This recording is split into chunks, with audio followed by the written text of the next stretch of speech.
అధ్యక్ష. నేను ఊబర్ ఓలా పెట్టినారు, మెట్రో తెచ్చినారు, ఇవన్నీ తెచ్చినప్పుడు దాని ద్వారా ఇంకేదైనా నష్టం జరిగిందంటే దానికి అర్థం లేదు. తప్పకుండా తెలంగాణ ఉద్యమంలో ఆటో కార్మికులు కూడా మా తెలంగాణ కుటుంబ సభ్యులే. దాన్ని ఒక రాద్ధాంతం చేసి దీనికి సంబంధించి చూపెట్టడం అనేటువంటిది మంచిది కాదు. వాళ్ళ సంక్షేమం కొరకు సపరేట్ క్వశ్చన్ అడగండి, డిమాండ్ అడగండి. వాళ్ళ క్వశ్చన్ వాళ్ళకు సంక్షేమంకి ప్రభుత్వం కట్టుబడి ఉన్నది. మీరు ఆటోలకు సంబంధించి ఒక మంచి వాళ్ళకు వెల్ఫేర్ స్కీమ్ కూడా తీసుకొచ్చే ప్రయత్నం జరుగుతోంది.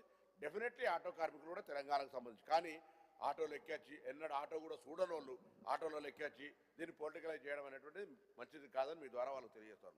అధ్యక్ష, ఆర్టీసీకి సంబంధించి అసలు నేను అంటే డోంట్ వాంట్ డూ పాలిటిక్స్, కానీ ఈరోజు ఆర్టీసీ బరువు మోయలేం అంటే బంద్ చేస్తాం అనేటువంటి పరిస్థితి నుంచి ఇవాళ ఆర్టీసీ సంస్థ ఆపరేషనల్ ప్రాఫిట్కి వచ్చే విధంగా తెలంగాణ రాష్ట్ర ప్రభుత్వం ఇంతకుముందు చెప్పినట్టుగా వేల కోట్ల రూపాయలు హిస్టరీ సార్ సహాయం చేస్తూ ఉంది.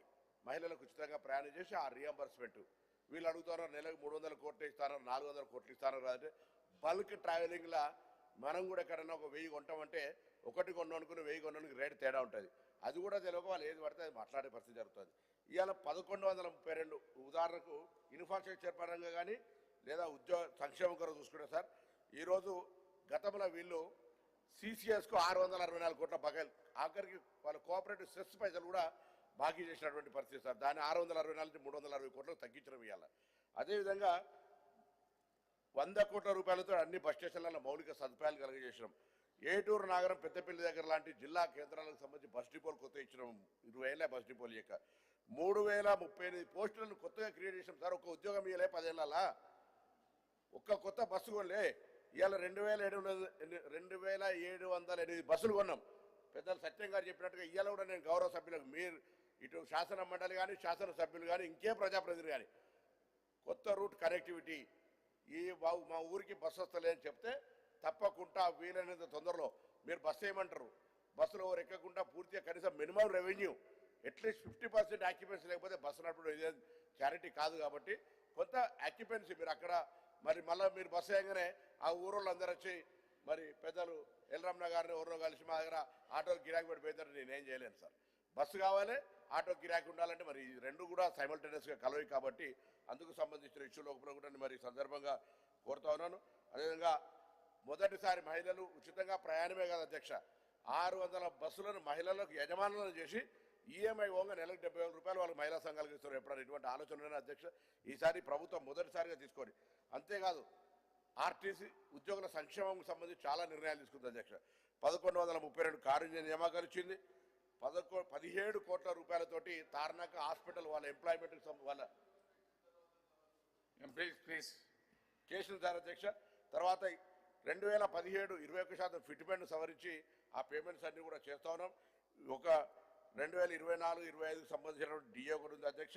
తర్వాత యూబీఐ సహకారంతో బీమా పథకాన్ని ఆర్టీసీ కార్మికులు చనిపోతే ₹1 కోటి పరిహారం ఇచ్చే విధంగా మొదటిసారి ఆర్టీసీ సంస్థకు సంబంధించినటువంటి ఈ యొక్క పరిహారం చేస్తాం అధ్యక్ష. దాని తర్వాత వివిధ కారణాల వల్ల గత 10 సంవత్సరాలుగా ఉద్యోగులు తొలగించినటువంటి వారిని ప్రజావాణిలో వచ్చినటువంటి పిటిషన్ల మేరకు ఒక 3-man కమిటీ వేసి మొట్టమొదటిసారి వాళ్ళని కంప్లీట్ డిస్మిస్ అయితే కూడా వాళ్ళ అప్లికేషన్ మళ్ళీ కూడా రివ్యూ చేసి 250 మందికి తిరిగి ఉద్యోగం కలిగించాం అధ్యక్ష. ఇలా ఇంకో కొంతమంది గుండాసు నేను కాదంటలేను, వాళ్ళను కొన్ని అంటే కోర్టు పూర్తిగా తప్పు అని పట్టినప్పుడు లీగల్ లిటిగేషన్ ఉంటే తప్ప ఎగ్జామ్షన్ చేయగలిగే కేసులన్నీ మొదటిసారి చరిత్రలో 250 మందికి మాకు జీవితాలు ఉద్యోగం పోయింది అనుకునే కుటుంబాలను ఆదుకున్నటువంటి పరిస్థితి అధ్యక్ష.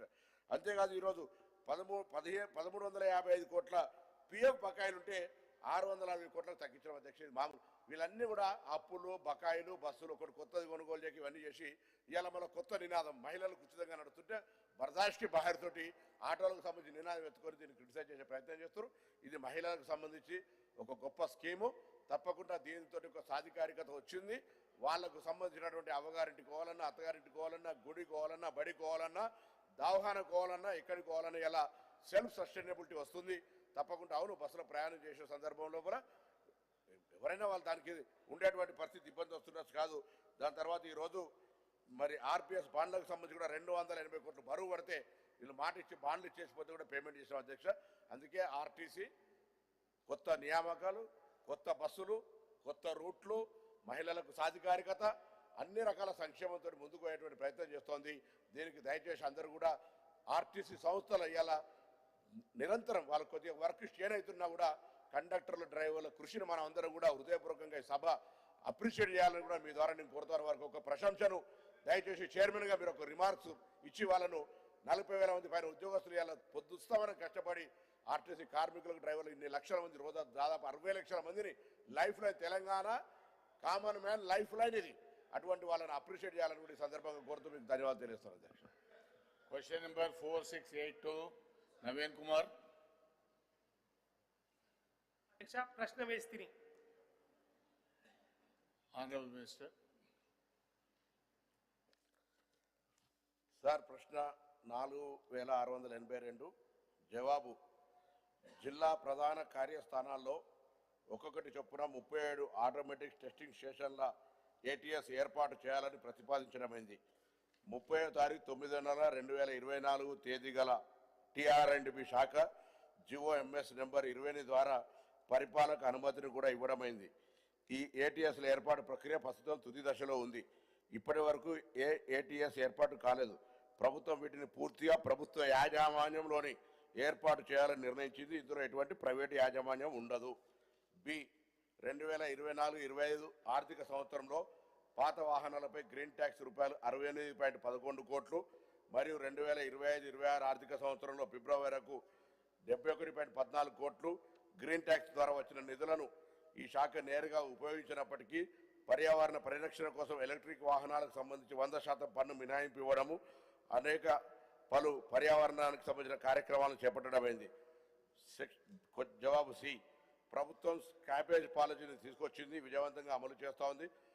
ప్రస్తుతం రాష్ట్రంలో 3 రిజిస్టర్డ్ అయినటువంటి వెహికల్ స్క్రాపింగ్ సౌకర్యాలు ఉన్నాయి. పాత వాహనాల స్క్రాపింగ్ ప్రోత్సహించడానికి లయబిలిటీ మాఫీని పన్ను రాయితీలను కూడా ప్రభుత్వం మంజూరు చేసింది. అధ్యక్ష. Honourable member. ధన్యవాదములు.